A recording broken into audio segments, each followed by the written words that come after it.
Welcome again. तो पिछले class में हम लोग ग्राफ ड्रॉ कर रहे थे। प्लस क्यू पास पास में रखा हुआ था, उसका ग्राफ हम लोग ड्रॉ कर चुके थे और एक प्लस क्यू और माइनस क्यू का ग्राफ ड्रॉ करने के लिए दिए थे इलेक्ट्रिक फील्ड का। तो देखते हैं उसको।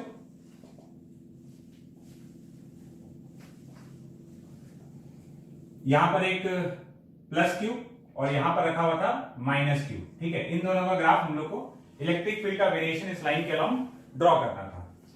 तो ड्रॉ करके देखते हैं। सबसे पहले ये देखते हैं कि क्या कहीं कोई नल पॉइंट है ना, नल पॉइंट है कि नहीं है, इसका तलाश करना है।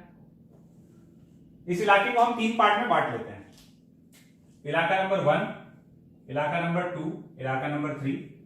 कन्वेंशन ये ले लेते हैं कि फील्ड अगर राइट साइड में होगा तो पॉजिटिव और अगर फील्ड का डायरेक्शन लेफ्ट होगा तो उसको नेगेटिव से हम लोग रिप्रेजेंट कर देंगे।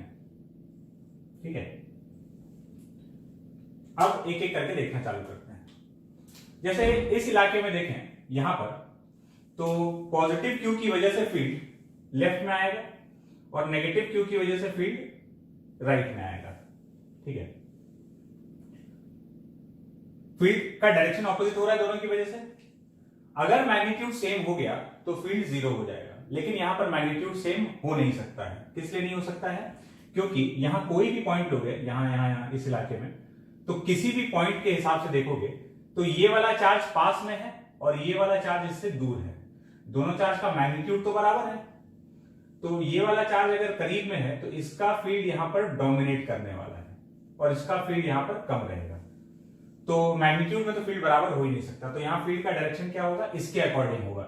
ये पॉजिटिव चार्ज है, इसका फील्ड इधर लेफ्ट में आ रहा है, तो यहां फील्ड लेफ्ट में रहेगा, मतलब नेगेटिव। उसके बाद इलाका नंबर 2, यहां पर अगर देखें तो यहां पर इस पॉजिटिव चार्ज की वजह से फील्ड राइट में और इस नेगेटिव चार्ज की वजह से भी फील्ड राइट में। ये पॉजिटिव भी इधर दे रहा है और ये नेगेटिव भी इधर दे रहा है, तो दोनों की वजह से राइट में डायरेक्शन सेम हो गया। 0 होने का कोई चांस ही नहीं है। फील्ड का डायरेक्शन राइट मतलब पॉजिटिव। वैसे हम बताए थे कि ऑल्टरनेट साइन चलता है। एक जगह अगर प्लस आ गया तो फिर प्लस माइनस या माइनस आ गया तो फिर प्लस फिर माइनस प्लस, इस तरह से चलेगा। इलाका नंबर 3, 1 और 3 बिल्कुल एक जैसा है, क्योंकि यहां पर भी देखोगे तो इस माइनस क्यू की वजह से टुवर्ड्स चार्ज रहेगा तो फील्ड इधर रहेगा, प्लस क्यू का फील्ड इस तरफ रहेगा। डायरेक्शन ऑपोजिट है लेकिन मैग्नीट्यूड सेम नहीं हो सकता, क्योंकि ये वाला चार्ज और ये वाला चार्ज मैग्नीट्यूड में सेम है। तो ये वाला पॉइंट इसके करीब में है तो इसका फील्ड यहां पर डोमिनेट करने वाला है और इसका फील्ड यहां पर कौन से डायरेक्शन में है, टुवर्ड्स लेफ्ट, मतलब यहां अपना फील्ड का साइन हो गया नेगेटिव। बात क्लियर है? तो इस पूरे लाइन में कहीं भी नल पॉइंट नहीं है और हम लोग साइन डिसाइड कर लिए। अब हम लोग ग्राफ बना सकते हैं। ये एक्स एक्सिस, वाई एक्सिस पर इलेक्ट्रिक फील्ड,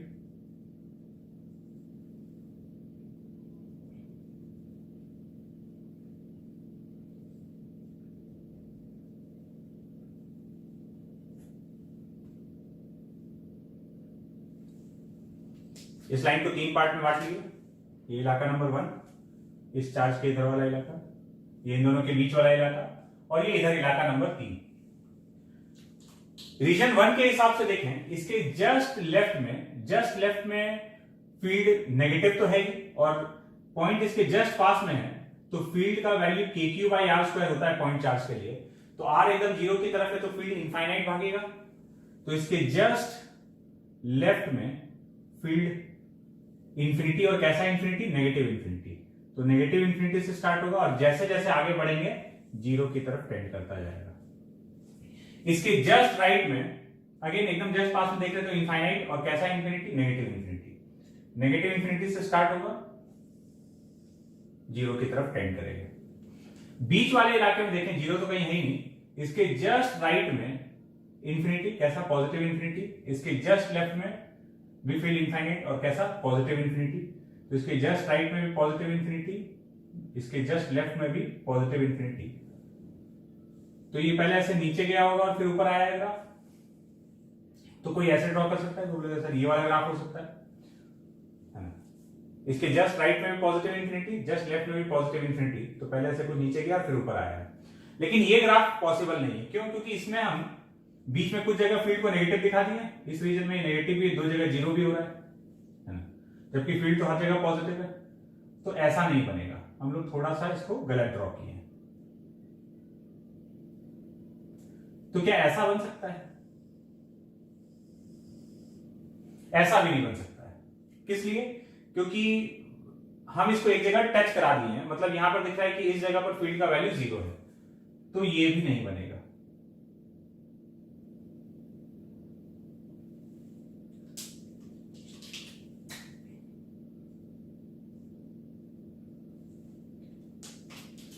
ग्राफ कुछ ऐसा आएगा, एक जगह मिनिमम होगा और ये वापस इंफिनिटी की तरफ चला जाएगा। और ये जो मिनिमम वाला पॉइंट एकदम बीच में आएगा, सिमेट्री से बोल सकते हैं, दोनों चार्ज का मैग्नीट्यूड एकदम सेम है, तो ये इस टाइप का ग्राफ प्लस क्यू और माइनस क्यू के लिए बनेगा। बात क्लियर है? हटाते हैं इसको।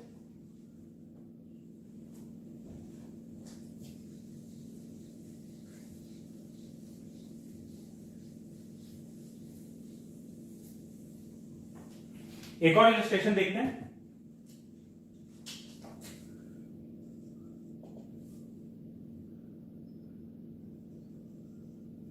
ये Q, दो चार्ज रखा हुआ है Q Q, और ये इन दोनों का परपेंडिकुलर बाइसेक्टर। सपोज ये वाला डिस्टेंस R है, ये डिस्टेंस भी R है। यहां से ये दोनों चार्जेस को ज्वाइन करने वाला लाइन, दोनों के बीच का सेपरेशन 2R, और ये हो गया परपेंडिकुलर बाइसेक्टर। परपेंडिकुलर बाइसेक्टर पर x डिस्टेंस पर एक पॉइंट है, point P। Find electric field at point P। Find electric field at point P। इस क्वेश्चन को सॉल्व कराने का एक पर्पस है ना, वो पर्पस हम लोग को आगे जाकर समझ में आएगा। क्वेश्चन बहुत ही आसान है ना। दो पॉइंट चार्ज है, पॉइंट चार्ज का फील्ड हम लोग को लिखना आता है। फील्ड लिख के, क्योंकि फील्ड वेक्टर क्वांटिटी है, तो लिख के उसका वेक्टोरियली उसको ऐड करके उसका रिजल्टेंट ले लेंगे। कैसे लिखते हैं? सवाल देख लिए, चाहो तो पॉज करके सॉल्व करो और फिर इधर सॉल्यूशन देखते हैं। ये वाला जो चार्ज है, इसका फील्ड सपोज यहां E0 है, तो वो इस डायरेक्शन में रहेगा, away from the charge. Similarly ये वाला चार्ज एकदम वही सिचुएशन में, इसका फील्ड इधर हो जाएगा E0।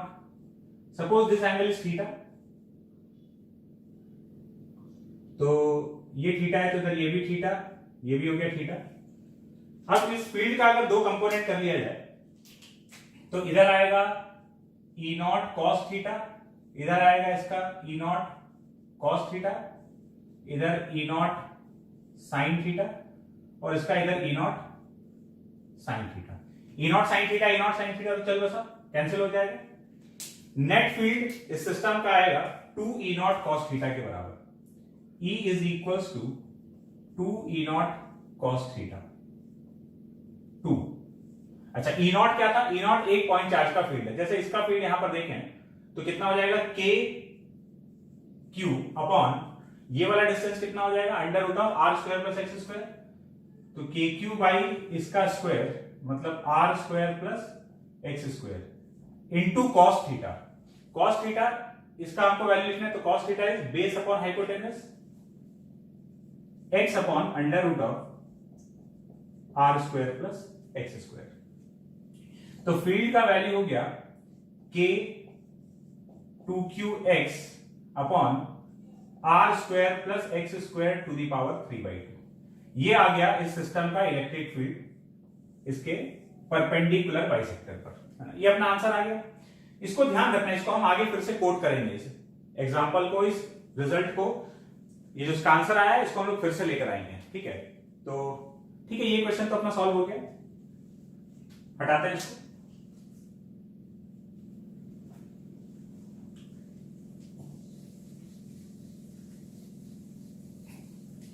अब चलते हैं हम लोग, जैसे अभी तक हम लोग क्या कर रहे थे, हम लोग इलेक्ट्रिक फील्ड में पॉइंट चार्ज के इलेक्ट्रिक फील्ड के बारे में पढ़े कि पॉइंट चार्ज का इलेक्ट्रिक फील्ड कैसे किस तरीके से हम लोग लिख सकते हैं, K Q by R square. Definition से हम लोग को फील्ड डिराइव कर लिए। अब पॉइंट चार्ज का मालूम है तो हम लोग को और किसी भी टाइप के चार्ज डिस्ट्रीब्यूशन का फील्ड हम लोग निकाल सकते हैं, क्योंकि सब कुछ किससे मिलकर बना है, पॉइंट चार्ज से। तो अब हम लोग चलते हैं कंटिन्यूअस चार्ज डिस्ट्रीब्यूशन पर। Electric field for continuous charge distribution. Electric field for continuous charge distribution. Continuous charge distribution मतलब कोई कंटिन्यूअस ऑब्जेक्ट है जिस पर चार्ज फैला हुआ है, उसके सरफेस पर, उसके वॉल्यूम पर, कहीं पे भी हो सकता है। एक एग्जांपल देखते हैं। एक रॉड ले रहे हैं, ठीक है, इस रॉड पर कुछ चार्ज है, ये एक रॉड ले लिए, इस रॉड पर कुछ चार्ज है Q, इसका लेंथ L, यहां से R डिस्टेंस पर हमको बताना है कि यहां पर इलेक्ट्रिक फील्ड का वैल्यू क्या होगा, ठीक है। इसके इस पॉइंट से R डिस्टेंस पर हम लोग को फील्ड का वैल्यू बताना है। तो सॉल्व करते हैं। ये कंटिन्यूअस चार्ज डिस्ट्रीब्यूशन है।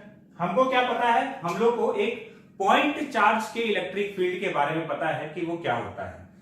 तो जब भी कंटिन्यूअस चार्ज डिस्ट्रीब्यूशन आएगा, हम लोग को क्या करना पड़ेगा, इंटीग्रेट करना पड़ेगा। तो करते हैं, अब सॉल्व कर रहे हैं। अच्छा, हर बार जब भी तुम नोट्स बना रहे हो तो एक चीज दिमाग में रखना कि क्वेश्चन का डायग्राम अलग रहेगा। तो जब तुम नोट्स बना रहे हो तो ये क्वेश्चन का डायग्राम हो गया। अब हम सॉल्व करेंगे, तो अब सॉल्व करने में इसमें जो भी छेड़छाड़ करने वाले हैं वो सॉल्यूशन का डायग्राम बन जाएगा। बात क्लियर है क्या? सॉल्व करते हैं। यहां से x डिस्टेंस पर एक एलिमेंट लिए dx। इस dx एलिमेंट पे चार्ज कितना हो जाएगा, dq, ठीक है। छोटा सा टुकड़ा काटे, इस पे चार्ज हो गया dq। इस dq एलिमेंट का इलेक्ट्रिक फील्ड यहां पर कितना हो जाएगा, एक पॉइंट चार्ज है k dq upon x square, this is de। छोटे से एलिमेंट का छोटा सा इलेक्ट्रिक फील्ड। अब dq क्या है, dq लिख लेते हैं, ठीक है। तो dq is q by l into dx। कैसे आया, यूनिटरी मेथड। l लेंथ पे चार्ज q है, तो यूनिट लेंथ पे कितना होगा, q बाई l। तो dx लेंथ पे कितना होगा, q by l into dx। वैसे भी ये q बाई l क्या चीज है, q बाई l है चार्ज पर यूनिट लेंथ। यहां पर हम इस चीज को एक बार रोक कर थोड़ा सा एक आइडिया दे देते हैं। जब भी हम लोग इंटीग्रेट कर रहे होते हैं तो एलिमेंट लेते हैं, है ना। अब यहां पर जब एलिमेंट लेंगे तो एलिमेंट जो है वो तीन प्रकार का हो सकता है, ठीक है। मतलब एक लीनियर टुकड़ा हो सकता है, एक सरफेस का हिस्सा हो सकता है, या फिर एक वॉल्यूम का पार्ट हो सकता है ना। एलिमेंट हम लोग कैसे लेते हैं, एलिमेंट जैसा जिस शेप को हम लोग हैंडल कर रहे हैं, जिस ऑब्जेक्ट को हम लोग हैंडल कर रहे हैं, उसके हिसाब से एलिमेंट लिया जाता है, या ये बोला जाए कि कन्वीनियंस के हिसाब से, आसानी के हिसाब से लिया जाता है। क्या है कि जब हम लोग यहां पर ये डील कर रहे हैं तो हम लोग को किसी भी एलिमेंट पे चार्ज लिखना होगा। चार्ज लिखना होगा तो हम लोग तीन तरीके से लिखेंगे। देखो, एक टर्म होता है linear charge density. Linear charge density मतलब charge per unit length. Linear charge density को हम लोग इन जनरल लैम्डा से रिप्रेजेंट करते हैं, है ना। कोई और भी सिंबल यूज कर सकता है, बट इन जनरल लैम्डा से रिप्रेजेंट करते हैं। तो अगर लीनियर चार्ज डेंसिटी पता है तो dq क्या लिखा जाएगा, lambda into dx, charge per unit length into length of the element, ठीक है। दूसरा होता है, हम ये बताने वाले भी कैसे इसको यूज करना है, areal charge density. Areal charge density और सरफेस चार्ज डेंसिटी, इसको सिग्मा से रिप्रेजेंट किया जाता है, ठीक है। This is charge per unit area, charge per unit area. तो अगर चार्ज पर यूनिट एरिया पता है तो यूनिट एरिया पे चार्ज अगर इतना है तो ए एरिया पे कितना होगा, तो यहां सिग्मा इंटू डी लिखेंगे, charge per unit area into area of that element, ठीक है। तीसरा होता है volume charge density. Volume charge density rho, इसको रो से सिंबलाइज करते हैं, मतलब चार्ज पर यूनिट वॉल्यूम। अगर रो पता है तो dq equals to rho into dv, charge per unit volume, charge per unit volume into volume of the element, जो भी हम लोग एलिमेंट लिए हैं। अब ये तीन टाइप का चार्ज डेंसिटी कब कब यूज करना है? अगर तुम्हारा ऑब्जेक्ट लीनियर है, अगर तुम्हारा ऑब्जेक्ट लीनियर है, एक वायर से या रॉड से बना हुआ है, तो तुम लीनियर चार्ज डेंसिटी यूज करोगे, lambda, charge per unit length use करने वाले हैं, तब लैम्डा यूज होगा। और लैम्डा यूज होगा तो dq कैसे लिखेंगे? लैम्डा इंटू dx, dx मतलब जो भी तुम एलिमेंट लिए उस एलिमेंट का लेंथ। अब इसमें लीनियर चार्ज डेंसिटी में कौन कौन सा ऑब्जेक्ट आता है? जैसे यहाँ पे रॉड है, लीनियर हो गया। अगर हम रिंग लें तो रिंग भी एक वायर से बना हुआ है, ठीक है, तो रॉड हो गया, रिंग हो गया, है ना। कोई फ्रेम टाइप का चीज, स्क्वायर फ्रेम है, रेक्टेंगुलर फ्रेम है, ये सब चीज किससे बना है? वायर से। तो यहां पर किस टाइप का चार्ज डेंसिटी यूज होगा? यहां पर लीनियर चार्ज डेंसिटी यूज होगा। और जब लीनियर चार्ज डेंसिटी यूज होगा तो हमेशा तुम charge per unit length into उस एलिमेंट का लेंथ, उसको हम dx लिख रहे हैं, वो एलिमेंट का लेंथ तुम कोई और भी सिंबल में दे सकते हो, इस तरह से लिखा जाएगा। फिर आता है एरियल चार्ज डेंसिटी और सरफेस चार्ज डेंसिटी।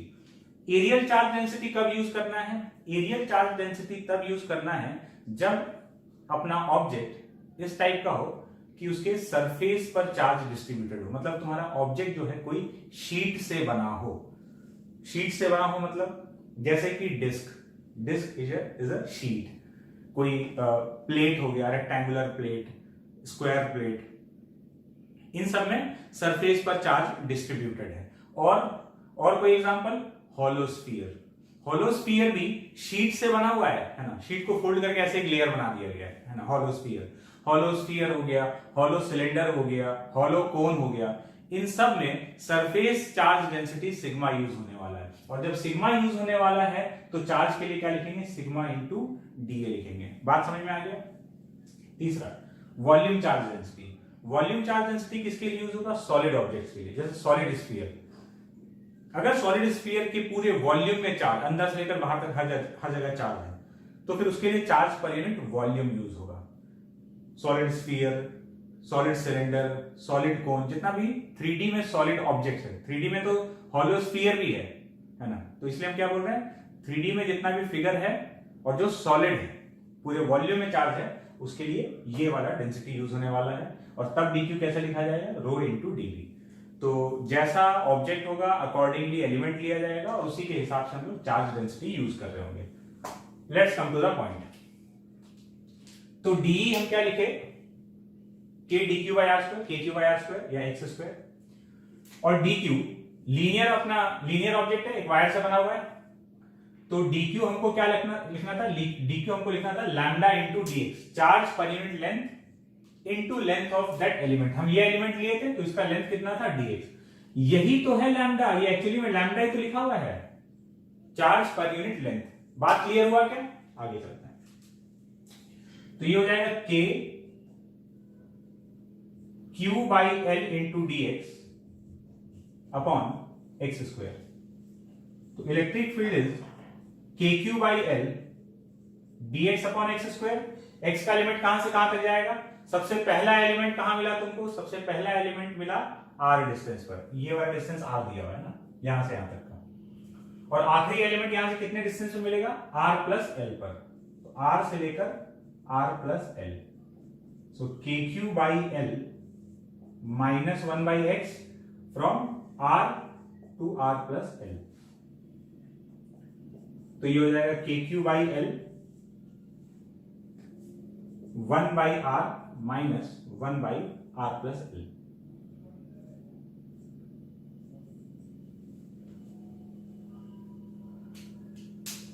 ठीक है, ये अपना आंसर आ गया। तो अब जब भी हम लोग कंटिन्यूअस चार्ज डिस्ट्रीब्यूशन से डील कर रहे होंगे, हम लोग को एलिमेंट लेकर इंटीग्रेट करना पड़ेगा। हटाते हैं इसको।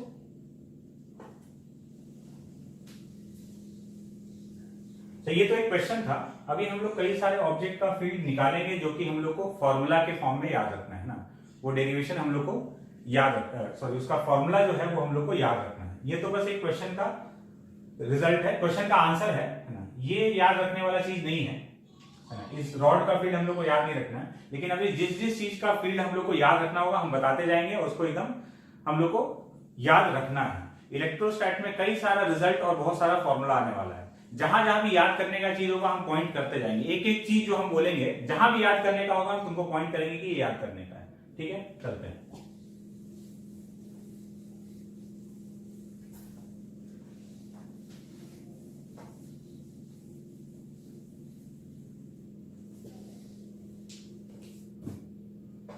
तो हम लोग एक एक करके अलग अलग ऑब्जेक्ट का फील्ड निकालते हैं। तो हेडिंग डालेंगे electric field due to uniformly charged finite wire. Heading डालते जाना, कई बार हम यहां लिखेंगे और कई बार हम खाली डिक्टेट कर रहे होंगे, हम ये मान के चल रहे हैं कि तुम नोट्स बना रहे हो, है ना। हेडिंग डालेंगे electric field due to electric field due to uniformly charged finite wire. इसका फील्ड हम लोग को डिराइव करना है, देखते हैं। यहां से जो रिजल्ट आएगा वो हम लोग याद रखने वाले हैं।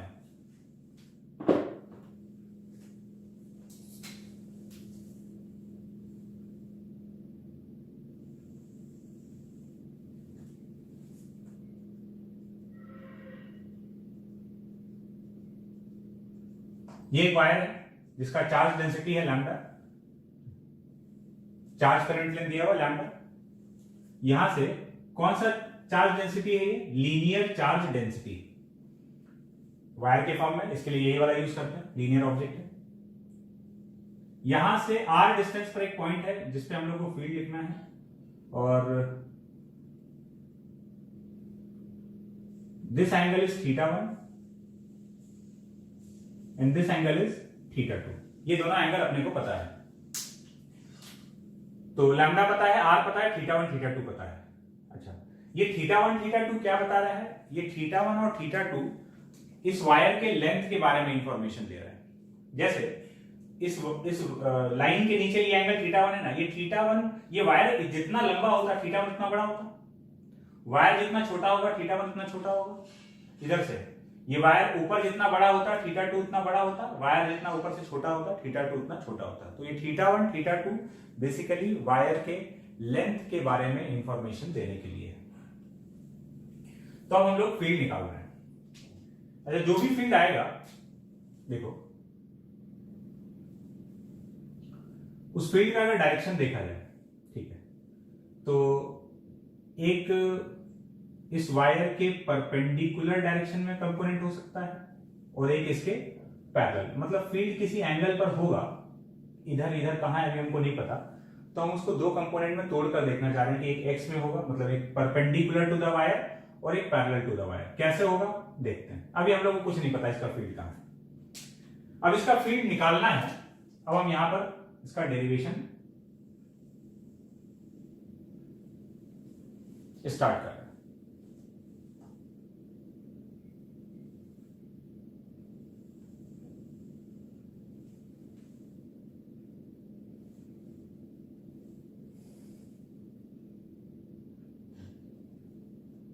यहां r डिस्टेंस पे चाहिए, यहां से x डिस्टेंस ऊपर एक एलिमेंट लिए dx, ठीक है।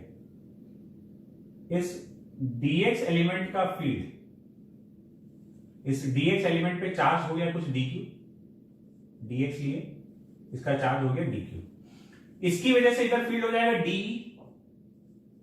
ये इलेक्ट्रिक फील्ड हो गया de। सपोज ये वाला एंगल है थीटा, ठीक है। अगर ये वाला एंगल थीटा है तो ये वाला एंगल भी थीटा हो गया। इस इलेक्ट्रिक फील्ड का दो कंपोनेंट हो जाएगा, एक आ जाएगा इधर dE cos थीटा और एक इधर आ जाएगा dE sin थीटा, एक परपेंडिकुलर टू द वायर और दूसरा पैरेलल टू द वायर। अब ध्यान से समझना, अगर ऐसा ही एक एलिमेंट हम नीचे भी लेते, हम यहां साइड में लेके इस बात को समझा रहे हैं, ये वायर था, ये ग्राफ डायग्राम में समझना, यहां से हम x डिस्टेंस ऊपर एक एलिमेंट लिए थे, उसका फील्ड ऐसे आया, तो एक कंपोनेंट इधर और एक इधर आया। अगर ऐसे ही हम एक एलिमेंट नीचे भी लेते तो उसका फील्ड इधर आता, तो एक कंपोनेंट ऐसे और एक कंपोनेंट ऊपर। बात समझ में आ रहा है क्या? इधर वाले का फील्ड ऐसे आया है ना, अवे फ्रॉम द चार्ज, तो एक कंपोनेंट इधर और एक नीचे। इधर वाले का फील्ड ऐसे जाएगा, तो एक कंपोनेंट इधर और एक इधर। परपेंडिकुलर टू द वायर वाला फील्ड तो दोनों का ऐड हो रहा है, जबकि वायर के पैरेलल वाला फील्ड, ये वाला जो चार्ज है वो नीचे की तरफ फील्ड दे रहा है और ये वाला चार्ज कहां दे रहा है, ऊपर की तरफ। तो ये दोनों एक दूसरे को सल्टाएगा। मतलब अगर हम यहां से नीचे एक एलिमेंट लेते तो उसका फील्ड ऐसे जाता, एक कंपोनेंट डी cos थीटा इधर और एक कंपोनेंट डी sin थीटा इधर। तो ये डी sin थीटा लड़ भर के साफ हो जाता, डी cos थीटा ऐड हो जा रहा था। इसका मतलब इस पूरे सिस्टम का अगर हम फील्ड देखेंगे तो एक परपेंडिकुलर टू द वायर तो आएगा ही, जो भी इधर ऐड होकर नेट आने वाला है। पैरेलल टू द वायर में फील्ड बचेगा कि नहीं बचेगा? तो तुम बोलोगे कि सर अगर नीचे वाला लेंथ, जहां हम फील्ड देख रहे हैं, अगर नीचे वाला लेंथ और ऊपर वाला लेंथ बराबर हुआ तो जितना इसका फील्ड ऊपर की तरफ आएगा उतना इसका नीचे आएगा, सब एक दूसरे को कैंसिल कर देगा, है ना। एक एक एलिमेंट फील्ड दे रहा है, ये डी sin थीटा नीचे दिया, इधर वाला डी sin थीटा ऊपर देगा, कैंसिल हो जा रहा है।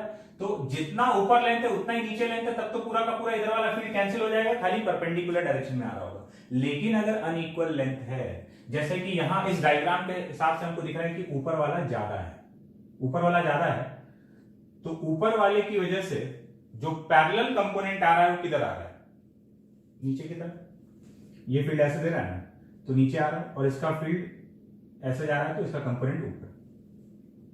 तो अब इस डायरेक्शन में फील्ड कैंसिल नहीं होगा, तो इस बार पैरेलल टू द वायर भी फील्ड बचेगा। अच्छा, पैरेलल टू द वायर बचेगा तो ऊपर नेट बचेगा कि नीचे नेट बचेगा? जिधर का लेंथ ज्यादा है उसका फील्ड डोमिनेट करेगा, तो इधर का लेंथ ज्यादा है तो इसका फील्ड डोमिनेट करेगा। तो इसकी वजह से पैरेलल कंपोनेंट किधर आ रहा था, नीचे। ये फील्ड ऐसे दे रहा है ना, इधर वाले लोग सब ऐसे फील्ड देंगे, तो एक कंपोनेंट इधर और एक इधर, तो पैरेलल टू द वायर वाला कहां आया, नीचे। तो अल्टीमेटली फाइनली जो फील्ड आएगा, एक तो परपेंडिकुलर टू द वायर और एक पैरेलल टू द वायर नीचे की तरफ। अगर नीचे वाला लेंथ ज्यादा होता तो पैरेलल वाला कंपोनेंट किधर हो जाता, ऊपर। तो ये पैरेलल वाले कंपोनेंट का डायरेक्शन क्या होगा, ये हम लोग फोटो देखकर समझ जाएंगे। बात क्लियर है? जिधर का लेंथ ज्यादा है उधर का फील्ड डोमिनेट कर रहा होगा। अच्छा, और एक बात समझ लेना कि भाई ये तो पॉजिटिव चार्ज है, अगर यही नेगेटिव चार्ज हो गया तो फील्ड ऐसे जाने के बजाय उधर जा रहा होगा, तो परपेंडिकुलर वाला कंपोनेंट इधर और पैरेलल वाला कंपोनेंट ऊपर की तरफ, है ना। तो ये सब बात को दिमाग में रखना है डायरेक्शन देखते हो। तो हम लोग इसको कंटिन्यू करते हैं। बात क्लियर हो गया? तो हमको परपेंडिकुलर वाला फील्ड चाहिए तो हमको डी cos थीटा को इंटीग्रेट करना होगा, और पैरेलल वाला फील्ड चाहिए तो डी sin थीटा को। देखते हैं, पहले तो डी तैयार कर लेते हैं कि डी कितना है। डी का वैल्यू, एक छोटे से एलिमेंट का फील्ड है यहां पर, ये वाला लेंथ कितना हो जाएगा, this is under root of R square plus X square. तो D is equals to K D Q upon R square plus X square. D Q का वैल्यू कितना है, तो भाई डी क्यू का वैल्यू है lambda into D X. Charge per unit length into length, linear object है ना। एक एक करके अब देखते हैं। ई परपेंडिकुलर वाला कंपोनेंट किससे मिलने वाला है, डीई cos थीटा। तो हम लोग लिखेंगे इंटीग्रल डीई cos थीटा, ठीक है। के ये डी है, डी क्यू की जगह रख दी है लैम्डा डी एक्स, तो K D Q upon R square plus X square into cos theta. DE का वैल्यू इसमें पुट कर दिया। अब क्या है, इंटीग्रेट करने के लिए एक चीज देखना, अब थोड़ा सा मैथमेटिकल पार्ट पे आ रहा है इंटीग्रेशन के, है ना, ये समझना जरूरी है। यहां पर x भी वेरिएबल है और थीटा भी वेरिएबल है। जैसे जैसे एलिमेंट ऊपर जाते जाएगा थीटा वेरी करते जाएगा, एक्स भी वेरिएबल, थीटा भी वेरिएबल, तो यहाँ दो वेरिएबल के टर्म्स में इंटीग्रेशन बना हुआ है ना। हम तुमको एकदम मैथमेटिकल पार्ट समझा रहे हैं, यहाँ से फिजिक्स का काम खत्म हो चुका है, मैथ्स का काम चालू हो चुका है। तो इसको इंटीग्रेट करना है तो हमको सबसे पहले तो सिंगल वेरिएबल के टर्म्स में लाना होगा। आइदर पूरे को हम एक्स के टर्म्स में कन्वर्ट कर लें, कॉस थीटा को एक्स के टर्म्स में रख दें, या फिर पूरे को एक्स वगैरह हटा के थीटा के टर्म्स में ले आए।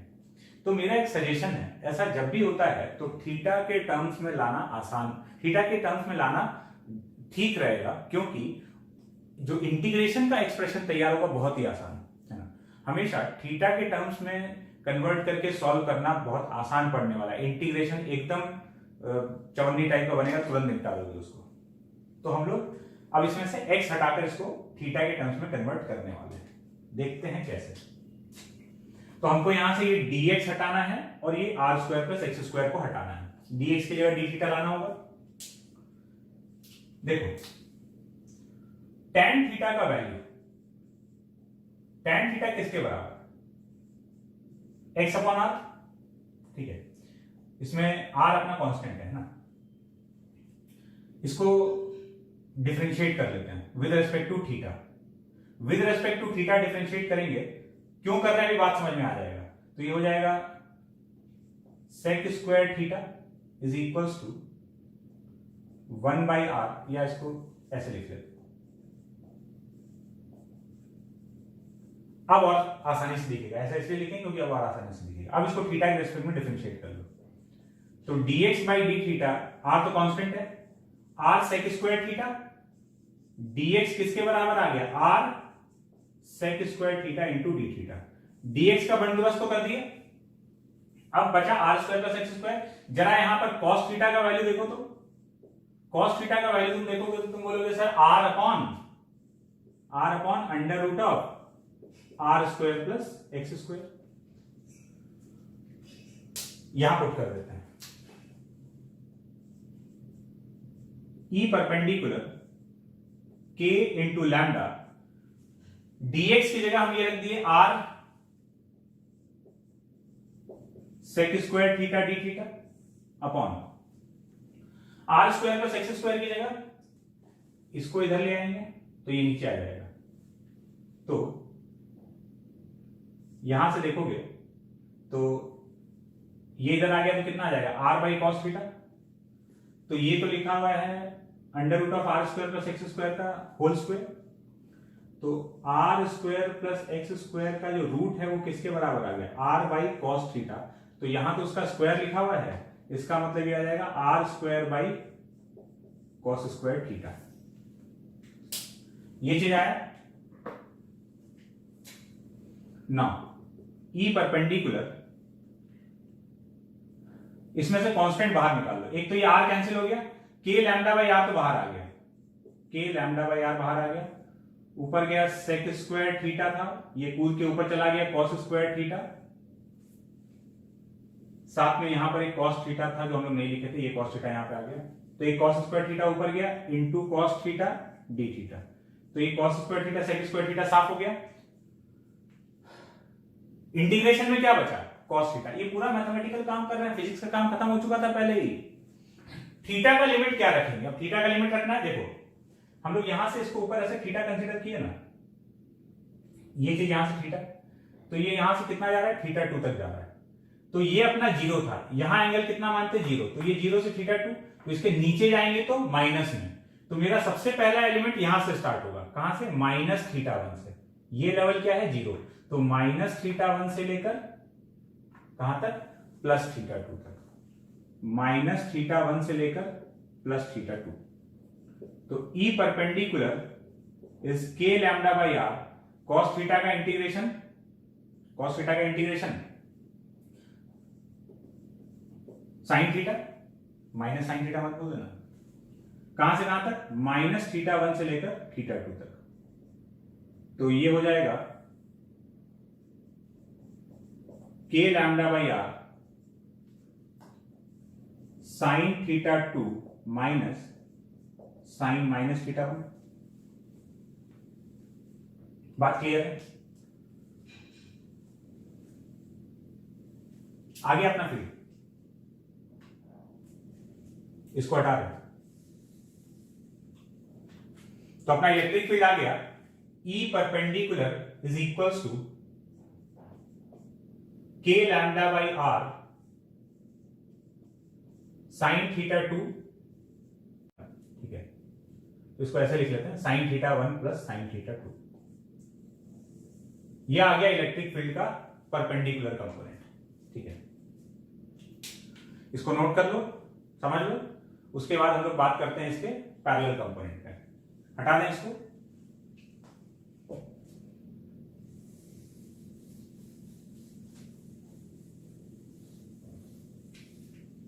अब आगे का काम आसान है, पैरेलल वाला कंपोनेंट देखना। ई पैरेलल के लिए हमको किसको इंटीग्रेट करना है? Integral DE sine theta, integral DE sine theta. तो डीई का value K D Q upon under root of R square plus X square into sine theta. D Q की जगह lambda into D X upon R square plus X square into sine theta. अब सारा चीज as it is रख देना है। E parallel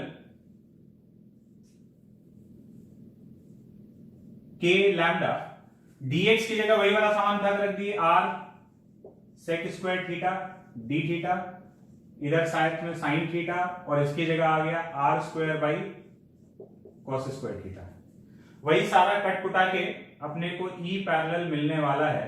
K lambda by are बाहर रखे, यहां बचा sec square theta into cos square theta into sine theta into D theta. ये कॉस स्क्वायर थीटा और सेक स्क्वायर थीटा साफ हो गया। अपने पास क्या बचा? E parallel is K lambda by R sine theta into D theta from minus theta 1 to plus theta 2। Limit अभी बताए थे, साइन थीटा का integration minus cos theta. K lambda by R minus cos theta from minus theta 1 to theta 2। तो E parallel का value यहां लिख रहे हैं, E parallel is equals to K lambda by R minus of K lambda by R cos theta 2 minus cos minus theta 1। अब cos minus theta और cos theta एक ही बराबर है, तो ई पैरेलल का वैल्यू क्या आ गया? के लैम्डा बाई आर, ये माइनस अंदर ले जाएंगे तो ये हो जाएगा cos theta 1 minus cos theta 2। अब हम क्या कर रहे हैं? ई पैरेलल में मॉड लगाकर रख दे रहे हैं, K lambda by R cos theta 1 minus cos theta 2, क्योंकि हमको नहीं पता कि थीटा 1 बड़ा है कि थीटा 2 बड़ा है। इस केस में तो पता है, लेकिन इन जनरल नहीं पता कि कौन सा बड़ा होगा, तो हम मॉड लगाकर रख दिए। पैरेलल वाला कंपोनेंट का मैग्नीट्यूड इससे आ जाएगा, है ना, और डायरेक्शन तुम खुद देख लोगे कि ऊपर होना चाहिए कि नीचे। जिस साइड का लेंथ ज्यादा है उसका फील्ड डोमिनेट कर रहा होगा। तो ये आ गया ई पैरेलल का वैल्यू। तो अब इसको अगर हम समराइज करें तो E perpendicular is K lambda by R sine theta 1 plus sine theta 2 and E parallel is K lambda by R cos theta 1 minus cos theta 2। तो ये वायर के लिए, ये चार्ज वायर के लिए r डिस्टेंस पर परपेंडिकुलर कंपोनेंट ये वाला और पैरेलल ये वाला, वो नीचे भी हो सकता है और ऊपर भी हो सकता है। तो ये अपना स्ट्रेट फाइनाइट वायर के लिए फील्ड आ गया, ठीक है। तो चलते हैं आगे, हटा देते हैं इसको।